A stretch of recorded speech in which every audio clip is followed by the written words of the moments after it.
Society اور تمدن سے متعلق ایک بڑی اہم شق کا یہاں قرآن مجید نے تذکرہ کیا ہے، اور خاص طور پر خواتین اس کو گلے سے اتار نہیں پاتی ہیں، ان کے حلق کا یہ کانٹا بن جاتا ہے۔ لیکن بہرحال قرآن مجید نے جو کچھ بیان کیا ہے اس کو تو بہت وضاحت کے ساتھ بیان کیا جائے گا۔ قرآن کے ہر حکم کو، قرآن کی ہر آیت کو، قرآن کے ہر جملے کو بغیر کسی ہچکچاہٹ کے، بغیر کسی شرم کے، بغیر کسی تردد کے اور بغیر کسی احساس کمتری کے ویسے ہی بیان کیا جائے گا جیسے اللہ بیان کرتا ہے۔ اور اللہ نے خود یہ بات ارشاد فرمائی ہے کہ اللہ کو حق بات کہنے میں کسی قسم کی کوئی شرم نہیں ہے، کوئی پاس و لحاظ نہیں ہوتا ہے۔ اللہ تو کھل کر کے حق بات بیان فرماتا ہے۔ یہاں ارشاد فرمایا گیا وَلَا تَتَمَنَّوْا مَا فَضَّلَ اللَّهُ بِهِ بَعْدَكُمْ عَلَى بَعْضٍ۔ دیکھو تم میں سے بعض کو بعض پر اللہ نے جو فوقیت دی ہے،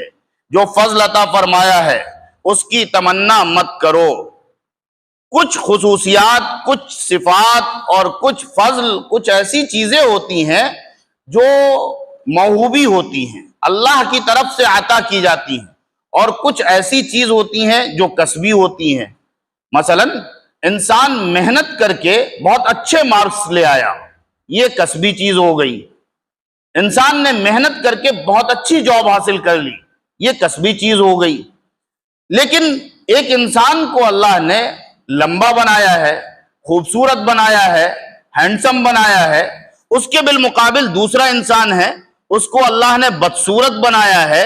اس کا رنگ اچھا نہیں بنایا ہے، اس کو خوبصورت نہیں بنایا ہے، تو اب اس کے لیے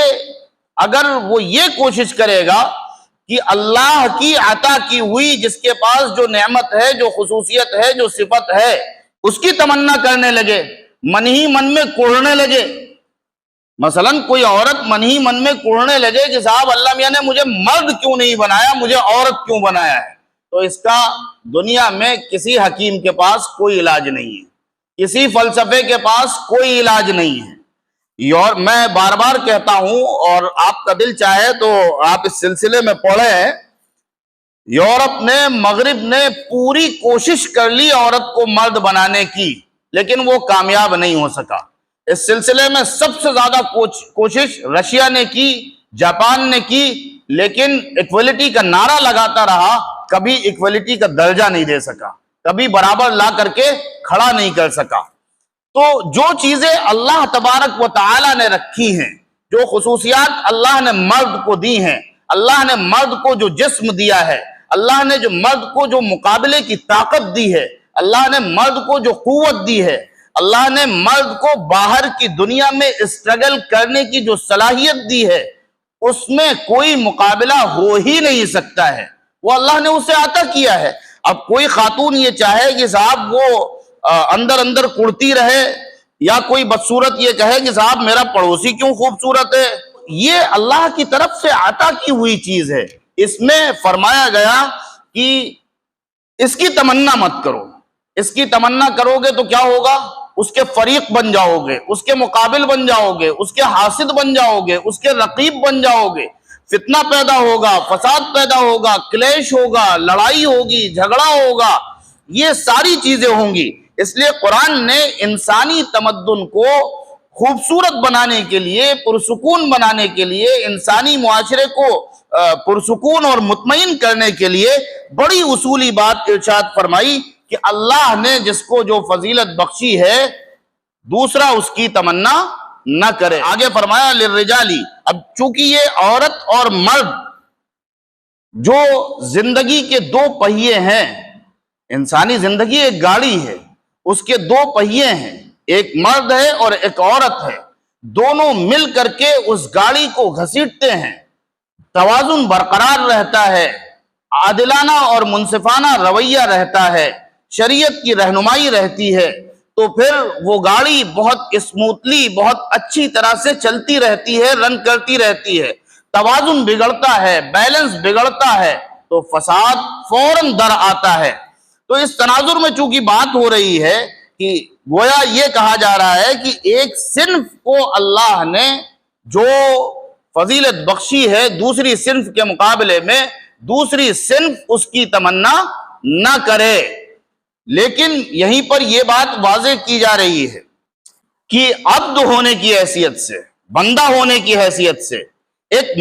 مکلف مخلوق ہونے کی حیثیت سے، یعنی ایسی مخلوق، انسان ایسی مخلوق ہے جس کو اللہ نے عقل دی ہے، جس کو اللہ نے شریعت کا اور احکام کا مکلف بنایا ہے، تو احکام کے مکلف ہونے کی حیثیت سے اور بندہ ہونے کی حیثیت سے عورت اور مرد دونوں اکول ہیں، دونوں میں کسی طرح کا کوئی فرق نہیں ہے۔ قرآن نے اس کو یوں واضح کیا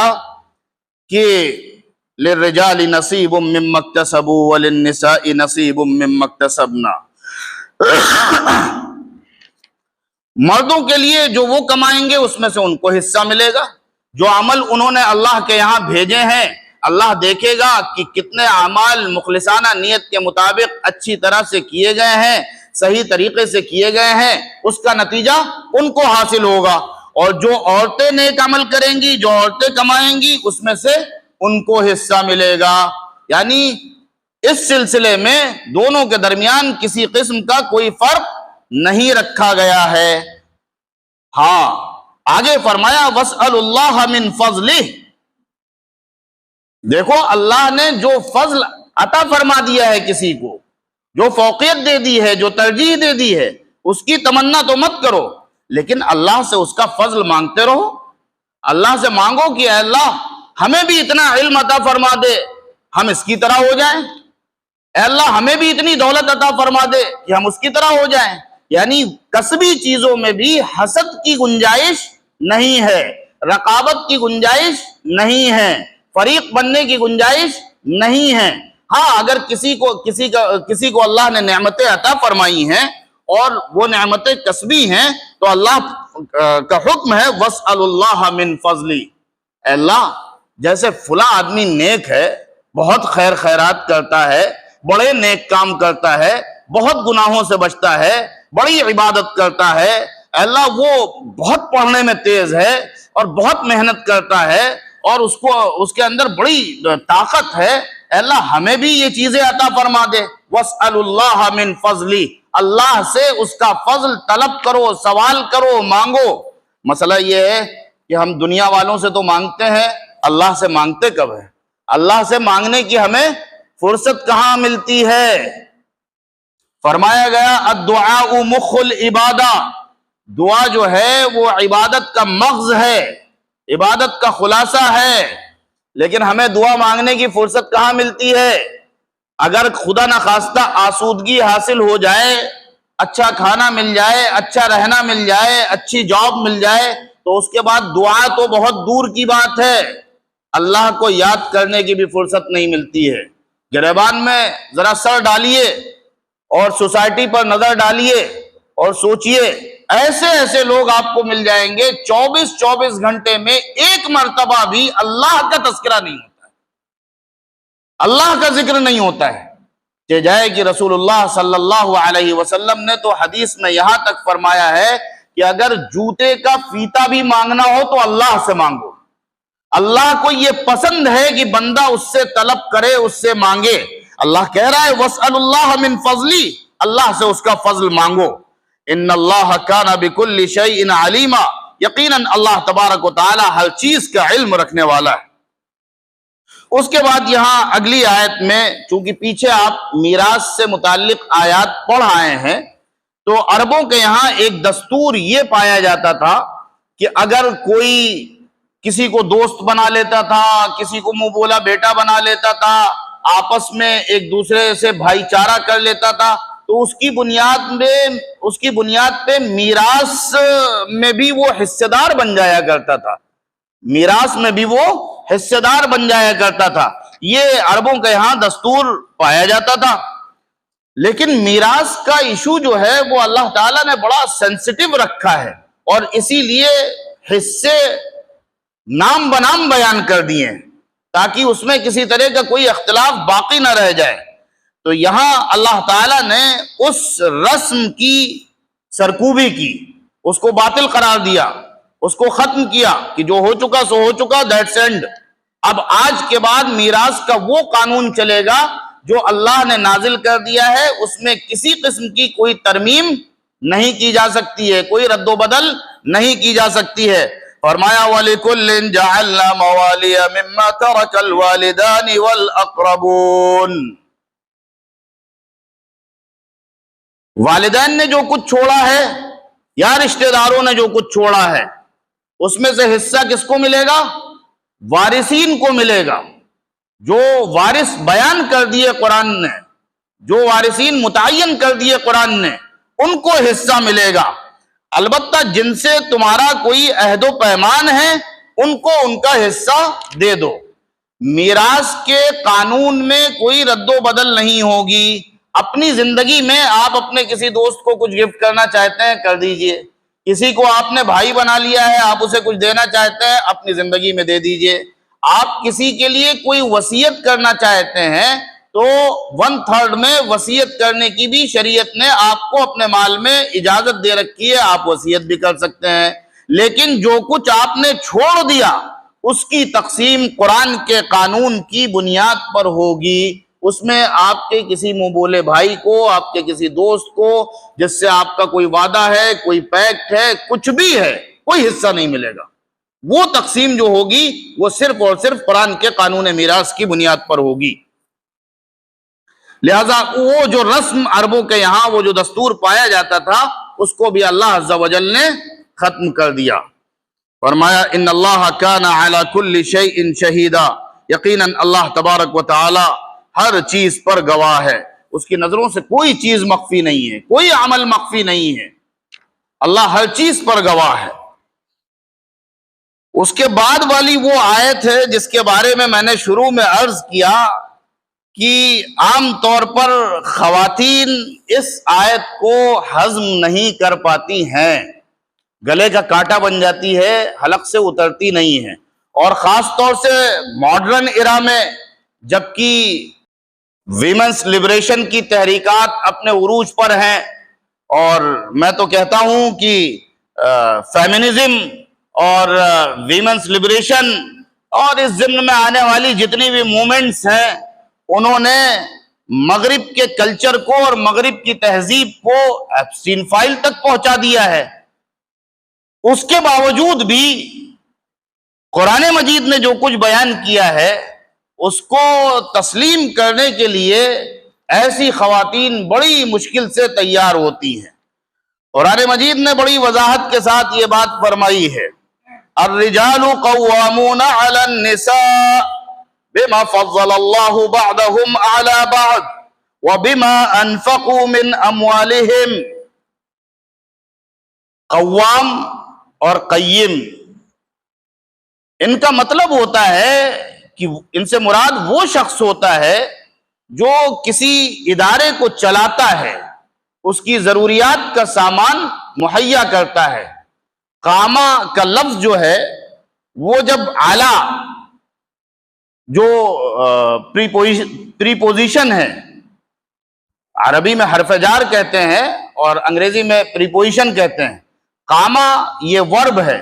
یہ جب پریپوزیشن کے ساتھ، اعلیٰ پریپوزیشن کے ساتھ مل کر کے استعمال ہوتا ہے تو اس کے اندر معنی پیدا ہو جاتے ہیں حاکمیت کے، تولیت کے، کفالت کے، نگرانی کے، محافظت کے۔ اور ظاہر ہے کہ جو محافظ ہوگا، جو نگراں ہوگا، جو ذمہ دار ہوگا، جو کفیل ہوگا، جو متولی ہوگا، تو کہیں نہ کہیں اس کے اندر حاکمیت بھی پائی جائے گی۔ اسی لیے قوام کا ترجمہ بعض لوگوں نے حاکم سے کیا ہے، بعض لوگوں نے نگراں سے کیا ہے، بعض لوگوں نے محافظ سے کیا ہے۔ اور حقیقت یہ ہے کہ جیسے دنیا میں بہت سارے انسٹیٹیوشنز ہیں اور ہر انسٹیٹیوشنز کو چلانے کے لیے کوئی ایک سربراہ ہوتا ہے، تو فیملی لائف، گھر جو ہوتا ہے وہ بھی some thing like a institution, ایک انسٹیٹیوشن کی حیثیت رکھتا ہے۔ جب وہ ایک ادارے کی حیثیت رکھتا ہے، بہت سارے وہاں امور ہوتے ہیں بہت سارے کام ہوتے ہیں جن کو انجام دینا ہوتا ہے، تو پھر آخر اس کا سربراہ کون ہو؟ ظاہر ہے کہ وہ سربراہی اللہ تبارک و تعالی نے خواتین کو کتنا بھی برا لگے لیکن انہیں تسلیم کرنا چاہیے، کیونکہ اگلی آیت میں اللہ نے خواتین کی تعریف کا پہلو جو بیان کیا ہے اس میں بھی یہ پہلو نکل کر کے آتا ہے۔ فرمایا کہ یہ سربراہی گھر کے ادارے کی جو ہے وہ مرد کی ہے، اور ریزن بیان کیا ہے۔ پہلا ریزن یہ ہے کہ بما فضل اللہ بعضهم علی بعض، اللہ نے بعض کو بعض پر، یعنی ایک صنف کو دوسری صنف پر جو فوقیت دی ہے، جو فضیلت دی ہے، جو ترجیح دی ہے، مرد کی جو فزیکل خصوصیات ہیں، مرد کی جو صفات ہیں، ان صفات کی بنیاد پر، ان خصوصیات کی بنیاد پر یہ یاد رہے کہ ایسا نہیں ہے کہ مرد کی عزت زیادہ ہوگی عورت کی عزت کم ہوگی، مرد کا احترام زیادہ ہوگا عورت کا احترام کم ہوگا، بھول جائیے۔ حضور اکرم صلی اللہ علیہ وسلم سے پوچھا گیا کہ سب سے زیادہ حق کس کا ہے، تو آپ نے بیان فرمایا تمہاری ماں کا، اور 3 مرتبہ آپ نے فرمایا تمہاری ماں کا، اور 4تھی مرتبہ فرمایا تمہارے باپ کا۔ تو عورت کو تو جو مقام دیا ہے قرآن مجید نے اور اللہ کی شریعت نے، آپ تصور نہیں کر سکتے ہیں اس مقام کے بارے میں۔ بس مسئلہ یہ ہوتا ہے کہ ہم جن نظریات کو پڑھتے ہیں، جن چیزوں کو پڑھتے ہیں، ہم یہ سمجھتے ہیں کہ قرآن کو اس پر منطبق کر لیں، لیکن قرآن اس پر منطبق ہونے کے لیے تیار نہیں ہے۔ سو کی سیدھی بات یہ ہے کہ قرآن مجید نے ایک عورت کو بندے کی حیثیت سے اور مکلف مخلوق کی حیثیت سے بالکل برابری کا رتبہ دیا ہے، کوئی فرق نہیں رکھا ہے، لیکن انتظامی معاملات میں، دنیاوی معاملات میں، گھر کے امور کو انجام دینے میں اس کو مرد کے تابع رکھا گیا ہے۔ قرآن مجید عورت کو اس کی وہ حیثیت دیتا ہے جو نہ ببلیکل لٹریچر نے دی نہ منو اسمرتی نے دی۔ منو اسمرتی نے اور ببلیکل لٹریچر نے تو عورت کی اتنی توہین کی ہے اور عورت کو اتنا ذلیل کیا ہے کہ آپ تصور نہیں کر سکتے ہیں۔ اور آج بھی ببلیکل لٹریچر کے ماننے والوں نے، ظاہر ہے کہ یہود و نصارہ نے عورت کی آزادی کی مومنٹ چلائی ہے، لیکن اس آزادی کے نتیجے میں انہوں نے عورت کو آزادی کہاں دی ہے؟ انہوں نے تو عورت کے جسم کو برہنہ کیا ہے، انہوں نے تو آزادی کے نام پہ عورت کو اپنا شکار بنایا ہے، عورت کا ایکسپلائٹیشن کیا ہے، عورت کو برباد کیا ہے، فیملی لائف کو برباد کیا ہے۔ اسلام کو قطعاً مغرب کی اس طرح کی کسی بھی تحریک سے کوئی دلچسپی نہیں ہے، اور اسلام بغیر کسی مرعوبیت کے عورت کو اس کا وہ مقام دیتا ہے جو پوری تاریخ انسانی میں کسی نے نہیں دیا، اور ساتھ ہی ساتھ صاف طور پر یہ بات بھی کہتا ہے کہ ان 2 وجوہات کی بنیاد پر کہ اللہ نے مرد کو کچھ صفات اور خصوصیات کی بنیاد پر فضیلت دی ہے، اور دوسری وجہ یہ ہے کہ وَبِمَا أَنفَقُوا مِنْ أَمْوَالِهِمْ، مرد اپنے مال عورت پر خرچ کرتے ہیں فرام دا فرسٹ ڈے۔ مرد کو مہر دینے کا مکلف کیا گیا ہے، عورت مہر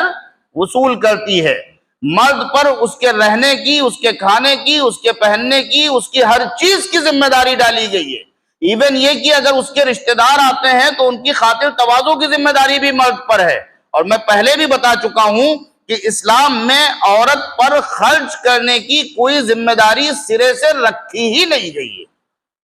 نفقے کی ذمہ داری، انفاق کی ساری ذمہ داری جو رکھی گئی ہے وہ مرد پر رکھی گئی ہے، اور اسی بنیاد پر ان کو یہ سربراہی عطا کی گئی ہے۔ اب اگر کوئی جاہل آدمی اس سربراہی کا، اس نگرانی کا، اس محافظت کا،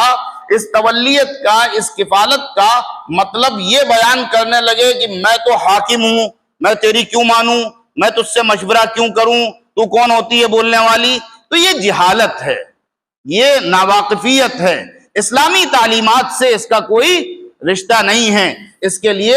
جناب محمد الرسول اللہ صلی اللہ علیہ وسلم اور آپ کی بیویوں کے ساتھ آپ کے جو معاملات تھے وہ سیرت پڑھنی چاہیے، تو پھر معلوم ہوگا کہ قوامیت کہتے کس کو حاکمیت کہتے کس کو ہیں؟ نبی صلی اللہ علیہ وسلم اپنی بیویوں کے ساتھ کیسے پیش آیا کرتے تھے، کس طرح کا سلوک و برتاؤ فرمایا کرتے تھے، تب اندازہ ہوگا، ورنہ آدمی ایک انتہا سے دوسری انتہا کی طرف پہنچ جائے گا۔ اور آپ دیکھتے ہی ہیں سماج میں آپ کو 3 طرح کے لوگ ملتے ہیں، ان کی تعداد بہت کم ہے، جو نبی کی سیرت کو سامنے رکھتے ہوئے بیوی سے مشورہ بھی کرتے ہیں، بیوی کی دلجوئی بھی کرتے ہیں، اور اس کی بات بھی سنتے ہیں، اس کی بات پر کان بھی دھرتے ہیں، توجہ بھی دیتے ہیں، اور یہ جانتے ہیں کہ فیصلہ کرنے کا حق سربراہی ہمیں دی گئی ہے، اس کے مطابق گھر کے مسائل کو انجام دیتے ہیں۔ لیکن 2 انتہاؤں پر پہنچے ہوئے آپ کو 2 طرح کے لوگ مل جائیں گے۔ آپ ایسے جاہلوں کو دیکھ لیں گے جو کبھی بیوی کی سنتے ہی نہیں ہیں، اس کی جائز بات بھی نہیں مانتے ہیں، اور بلکہ اس سے لڑتے ہیں، فحش گالیاں بکتے ہیں اور مار پیٹ کرتے ہیں۔ ایسے جاہل بے شمار آپ کو مل جائیں گے، اچھے اچھے اونچے اونچے مکانوں میں آپ کو مل جائیں گے۔ اور ایسے بھی لوگ آپ کو مل جائیں گے جو ٹوٹلی زن پرست ہوتے ہیں، ہینڈ پیکڈ ہوتے ہیں۔ آپ باہر ان سے میٹنگ کر رہے ہوں اور آپ ان سے بات کر رہے ہوں، وہ بغیر بیوی سے پوچھ لیے یہ بھی نہیں بتا سکتے ہیں کہ صاحب ہمیں آپ سے بات کرنی ہے آگے کہ نہیں کرنی ہے، کہیں گے ذرا میں پوچھ آؤں پھر بتاؤں۔ تو یہ دونوں 2 انتہائیں ہیں۔ درمیان کا راستہ، اعتدال کا راستہ کیا ہے کہ دونوں باہمی مشورے سے، میں نے بتایا کہ دونوں زندگی کے 2 پہیے ہیں، دونوں باہمی مشورے سے یہ مانتے ہوئے کہ ایک کو اللہ نے گھر کی سربراہی دی ہے، ایک کو انتظامی امور میں تابع بنایا ہے، زندگی کی گاڑی کو آگے گھسیٹے تو بہت اسموتھلی زندگی گزرتی چلی جائے گی۔ آگے فرمایا گیا فَالصَّالِحَاتُ قَانِتَاتٌ حَافِظَاتٌ لِلْغَيْبِ بِمَا حَفِظَ اللَّهُ۔ نیک عورتیں کون ہوتی ہیں؟ نیک عورتیں وہ ہوتی ہیں جو فرما بردار ہوتی ہیں، اطاعت گزار ہوتی ہیں، اللہ کی اطاعت بھی کرتی ہیں، اپنے شوہروں کی اطاعت بھی کرتی ہیں، حافظات للغیب بما حفظ اللہ، اور وہ شوہر کی پیٹھ کے پیچھے جب شوہر گھر سے چلا گیا تو نہ صرف یہ کہ شوہر کے مال کی حفاظت کرتی ہیں بلکہ اس کے حقوق کی اور اپنی عزت و عصمت کی حفاظت کرتی ہیں، اور اللہ کی حفاظت کے سہارے یہ حفاظت کرتی ہیں، اس لیے کہ اصل محافظ تو اللہ ہے، اصل حفاظت کرنے والا تو اللہ ہے، لیکن انسان کو بہرحال اپنی حفاظت کے انتظامات کرنے پڑتے ہیں۔ محافظ اللہ ہے لیکن آپ کو دربان رکھنا پڑتا ہے، گارڈ رکھنا پڑتا ہے، سی سی ٹی وی سرویلانس کا انتظام کرنا پڑتا ہے۔ رازق اللہ ہے، اصلاً رازق اللہ ہے، رزق وہ دیتا ہے، لیکن آپ کو ہاتھ پیر چلانے پڑیں گے، آپ کو کمانا پڑے گا تب رزق ملے گا۔ تو اسی طرح اللہ کی حفاظت کے سہارے وہ شوہر کی پیٹھ کے پیچھے اپنی حفاظت کرتی ہیں اور شوہر کے مال کی حفاظت کرتی ہیں۔ اور یہ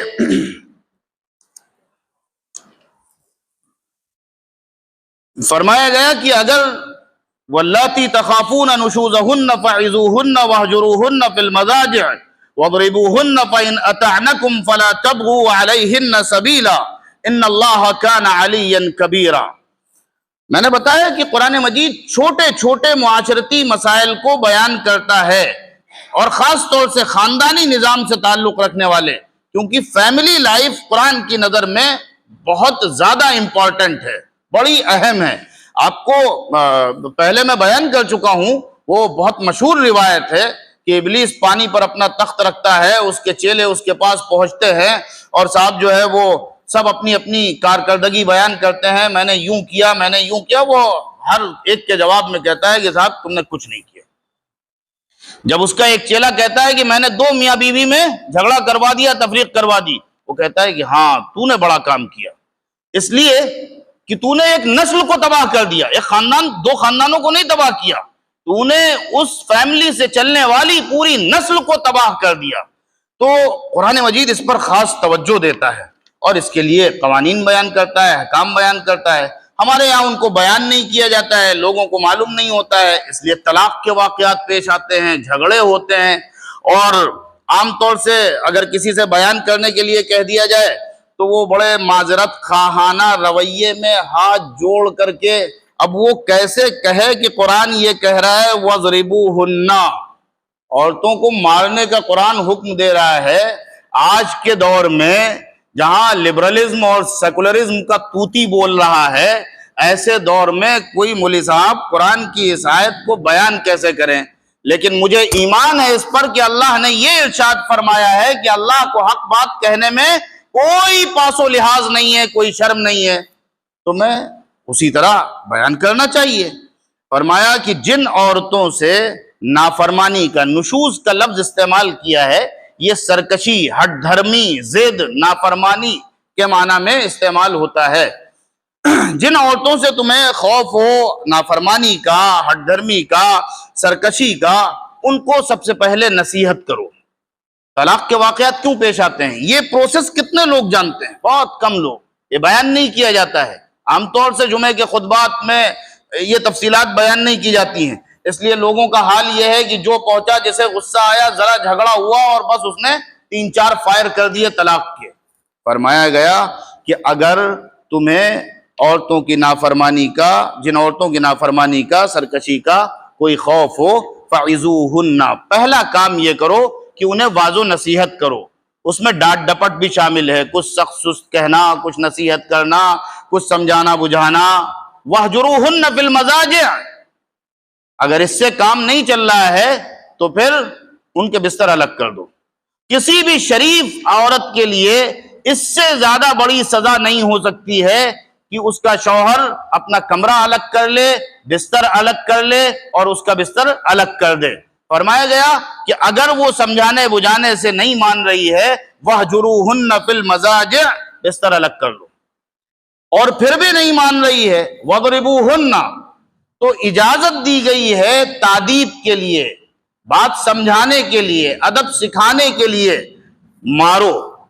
لیکن رسول اللہ صلی اللہ علیہ وسلم نے بہت وضاحت کے ساتھ ارشاد فرمایا ہے، چہرے پر نہیں مارنا ہے، تکلیف پہنچانے کے لیے نہیں مارنا ہے، اس طرح نہیں مارنا ہے کہ بدن پر کوئی نشان رہ جائے، نہیں، صرف مقصد یہ ہے کہ اس کو احساس دلانا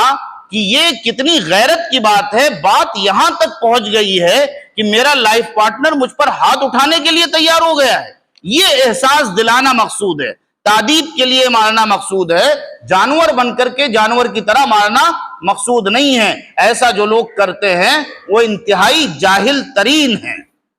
اور فرمایا فَإِنْ أَطَعْنَكُمْ فَلَا تَبْغُوا عَلَيْهِنَّ سَبِيلًا، اب ظاہر ہے یہ پروسیس استعمال کیا جائے گا تو یہ مہینوں کا پروسیس ہوگا۔ طلاق کا مسئلہ اپنے آپ ٹلتا جا رہا ہے کہ نہیں؟ یہاں طلاق کا تذکرہ نہیں کیا جا رہا ہے، بلکہ بات کو بنانے کی کوشش کی جا رہی ہے۔ اور فرمایا فَإِنْ أَطَعْنَكُمْ، اگر وہ تمہاری اطاعت کر لے، تمہاری بات مان لیں، جس بات پر اختلاف ہو رہا تھا، جس بات پر وہ ہٹ دھرمی دکھا رہی تھی، عورت کے اندر ذرا ضد کا مادہ رکھا گیا ہے، یہ سب کو اچھی طرح سے معلوم ہوگا، ضد کا بھی مادہ رکھا گیا ہے اور بھولنے کا بھی مادہ رکھا گیا ہے۔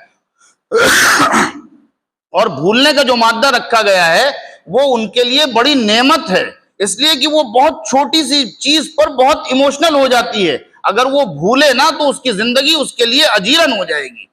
تو فرمایا کہ اگر وہ تمہاری اطاعت کر لے، بات مان لے، فَلَا تَبْغُوا عَلَيْهِنَّ سَبِيلًا، تو دیکھو اب اس کے پیچھے مت پڑو، زبردستی مین میخ مت نکالو، زبردستی اس کو ستانے کے لیے، اس کے ساتھ زیادتی کرنے کے لیے، آج یہ کل وہ، زبردستی بال کی کھال نکالنے لگے، یہ حرکتیں نہیں کرنا ہے۔ اس نے بات مان لی تو بس اب پرانی بات پوری ختم ہو گئی۔ فرمایا ان اللہ کان علیا کبیرا، یقیناً اللہ تبارک و تعالی بہت بلند اور بہت بڑا ہے۔ وَإِنْ خِفْتُمْ شِقَاقَ بَيْنِهِمَا فَابْعَثُوا حَكَمًا مِّنْ أَهْلِهِ وَحَكَمًا مِّنْ أَهْلِهَا، آپ نے نصیحت بھی کر لی، آپ نے بستر الگ کر کے بھی دیکھ لیا، آپ نے تادیبی کارروائی کر کے بھی دیکھ لی، اس کے بعد بھی وہ ماننے کے لیے تیار نہیں ہے، ضد پر بالکل اڑ گئی ہے۔ مرد بھی اکڑ گیا ہے، عورت بھی اکڑ گئی ہے، مرد بھی ڈٹا ہوا ہے، عورت بھی محاذ پہ ڈٹی ہوئی ہے، کوئی ماننے کے لیے اور پیچھے ہٹنے کے لیے تیار نہیں ہے۔ اگر تم کو ڈر ہو شقاق بینہما، ان دونوں کے درمیان تفریق ہو جانے کی، علیحدگی ہو جانے کی، تو ایک حربہ علیحدگی سے پہلے اور قرآن نے بتایا، وہ کیا؟ فَبَعَثُوا حَكَمًا مِّنْ أَهْلِهِ وَحَكَمًا مِّنْ أَهْلِهَا، اس کے گھر والوں میں سے بھی اور اس کے گھر والوں میں سے بھی، مرد کے گھر والوں میں سے بھی اور عورت کے گھر والوں میں سے بھی ایک پنچ بنا لو، ایک حکم بنا لو، ایک فیصل بنا لو، ایک بنا لو یا ایک سے زائد بنا لو، اور ان کو بنا کر کے بیٹھا لو اور وہ بات کریں، وہ اصلاح کی کوشش کریں، وہ معاملے کو سلجھانے کی کوشش کریں۔ یہاں قرآن مجید نے ایک بڑی انوکھی بات بیان کی ہے اور بڑی بنیادی بات بیان کی ہے۔ بہت مرتبہ آپ دیکھتے ہوں گے، آپ کہتے ہوں گے بڑی کوشش کی لیکن مسئلہ سلجھا نہیں، وجہ کیا ہوتی ہے؟ قرآن نے بنیادی شرط بیان کی ہے، ان یریدا اصلاحا یوفق اللہ بینہما، میاں بیوی بھی اور دونوں خاندانوں کے فیصلہ کرنے والے حکم پنچ جو ہے وہ بھی، اگر یہ دونوں اصلاح ذات البین چاہیں گے، اگر یہ دونوں معاملہ کو سدھارنا چاہیں گے، اگر یہ دونوں رشتے کو بنانا چاہیں گے، اگر یہ دونوں بات کو بنانا چاہیں گے، تو اللہ تبارک و تعالیٰ دونوں کے درمیان اتفاق پیدا فرما دے گا۔ کتنے ایسے مسائل ہوتے ہیں کہ جب آپ ماں باپ کو، شوہر کے گھر والوں کو اور بیوی کے گھر والوں کو الگ کر کے شوہر اور بیوی سے تنہائی میں بات کرے تو آپ کے سامنے یہ بات نکل کے آئے گی، کہیں شوہر کے گھر والے، کہیں بیوی کے گھر والے، کہیں لڑکے کی ماں، کہیں لڑکی کی ماں، یہ اصل فساد کی جڑ ہوتے ہیں، ان کے بھائی بہن اصل فساد کی جڑ ہوتے ہیں۔ میاں بیوی کہتے ہیں کہ ہم تو اپنی لائف کاٹنا چاہتے ہیں، ہم تو سروائیو کرنا چاہتے ہیں، ہم تو رشتے کو باقی رکھنا چاہتے ہیں، یہ لوگ نہیں رہنے دینا چاہتے۔ شکایتیں ان کی ہوتی ہے اور جھگڑے ان پر لاد دیے جاتے ہیں، اور پھر جب یہی لوگ حکم بن کر کے اور فیصل بن کر کے بیٹھتے ہیں تو یہ سوچ کے بیٹھتے ہیں کہ کسی طرح سے یہ رشتہ بننے نہ پائے، بات کو بگاڑ کے ہی دم لینا ہے۔ اسی لیے بیچ بیچ میں ایسی باتیں پیدا کر دیتے ہیں کہ ایک دم سے آپ کو لگے گا کہ صاحب بات بننے کی طرف جا رہی تھی، ایک دم سے دونوں ریش ہو گئے اور بات ختم ہو گئی۔ تو فرمایا گیا کہ اصلاح کا طریقہ یہ ہے کہ دونوں اصلاح کے ارادے اور عزم اور نیت کے ساتھ بیٹھیں، پھر اللہ دونوں کے درمیان اتفاق پیدا فرمائے گا۔ یقیناً اللہ تبارک و تعالی علم رکھنے والا ہے، خبر رکھنے والا ہے، علیم بذات الصدور، وہ دلوں کا بھید جانتا ہے۔ اس لیے اللہ کو جب یہ معلوم ہوگا کہ یہ دونوں رشتہ برقرار رکھنا چاہتے ہیں، یہ دونوں معاملات کی اصلاح چاہتے ہیں، تو اللہ اتفاق پیدا فرما دے گا۔ اللہ تبارک و تعالی ہمیں قرآن مجید کو سمجھنے اور اس پر عمل کرنے اور اس کو عام کرنے کی توفیق عطا فرمائے۔ وآخر دعوانا الحمدللہ رب العالمین۔